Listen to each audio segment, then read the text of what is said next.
It was a night like any other at the station, the kind of quiet that seeps into your bones. The hum of the equipment was the only company I had, a familiar, almost comforting sound.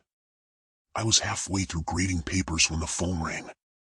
I glanced at the clock, 2:13 a.m. Not unusual for a radio station, but still, something felt off. I picked up the receiver, expecting the usual late-night chatter, but what I heard was anything but usual. The voice on the other end was frantic, trembling with fear. "Please, you have to help me," he gasped, each word laced with a desperation that sent a shiver down my spine. I opened my mouth to respond, but before I could say anything, the line went dead. Silence filled the room again, but it wasn't the comforting kind. This was different, an eerie, unsettling silence that hung in the air like a storm cloud.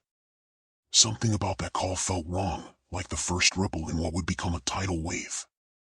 I couldn't shake the feeling that this was just the beginning. The first call was just the beginning. At first, I thought it was a one-off, a prank maybe, but the calls kept coming. Each night, always around the same time. The voice on the other end grew more frantic with every call, more desperate. "Please, you have to help me."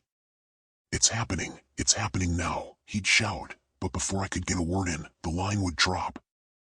I tried everything, tracing the number, calling it back, even asking around the station if anyone recognized the voice. But it was like he was calling from somewhere unreachable, some place that didn't exist on any map.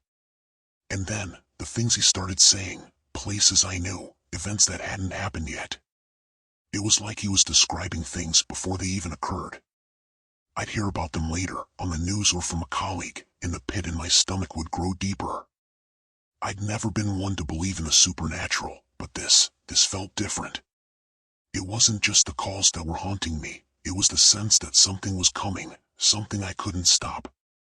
Every night, I dreaded the sound of that phone ringing, knowing that the voice on the other end was getting closer to something terrible. At first, I tried to convince myself it was all just a coincidence. But then, things started to change.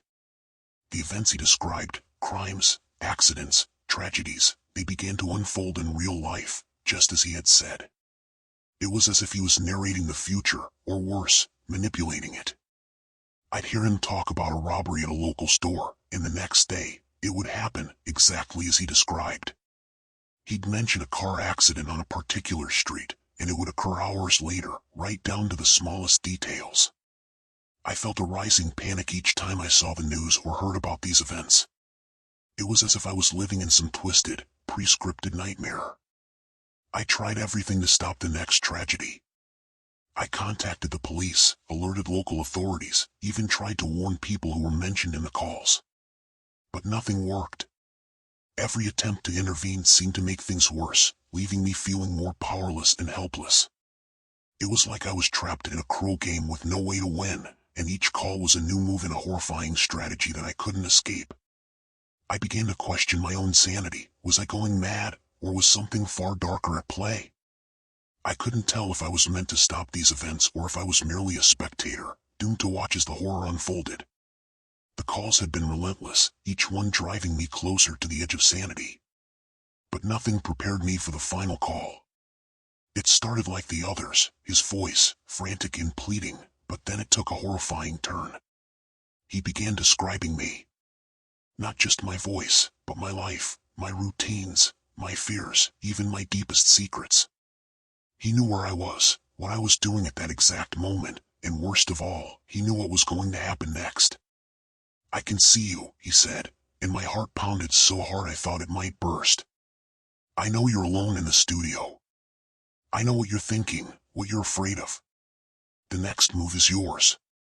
I tried to respond, to ask him how he knew so much, but the line went dead. The silence that followed was deafening, oppressive.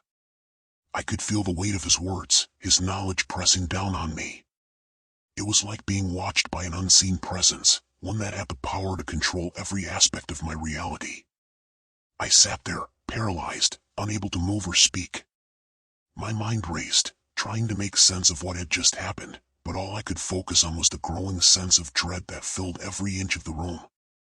I knew, with a gut-wrenching certainty, that this wasn't just some deranged caller, it was something far more sinister. Something that knew my deepest fears and was ready to use them against me. The darkness seemed to close in around me, and I could feel the edges of my sanity fraying. The final call wasn't just a warning, it was a prelude to something far worse. The studio was eerily quiet after the final call, the kind of silence that presses in on you, making every breath feel like a shout in the void. I sat there in the darkness, the only light coming from the dim glow of the equipment, feeling as if the shadows themselves were closing in. Then, the phone rang again. The sound cut through the silence like a blade, sharp and unrelenting. My heart skipped a beat, my hands trembling as I stared at the screen. I knew who it was before I even looked, the same unknown number, the same haunting voice. I couldn't bring myself to answer it. The last call had been a warning, a sinister prelude to whatever was waiting just beyond the edge of the darkness. My entire body felt like it was frozen in place, caught between the need to flee and the paralyzing fear that kept me rooted to the spot. The phone continued to ring, its persistent echo bouncing off the empty walls of the station. Each ring seemed to grow louder, more insistent, as if demanding that I acknowledge the terror it carried. I wanted to answer, to confront whatever was on the other end, but a deeper part of me, one that had learned to recognize the true nature of fear, knew better. I took a deep breath, trying to steady my nerves, but it was no use. The sense of dread had become a tangible presence in the room, suffocating and all-consuming.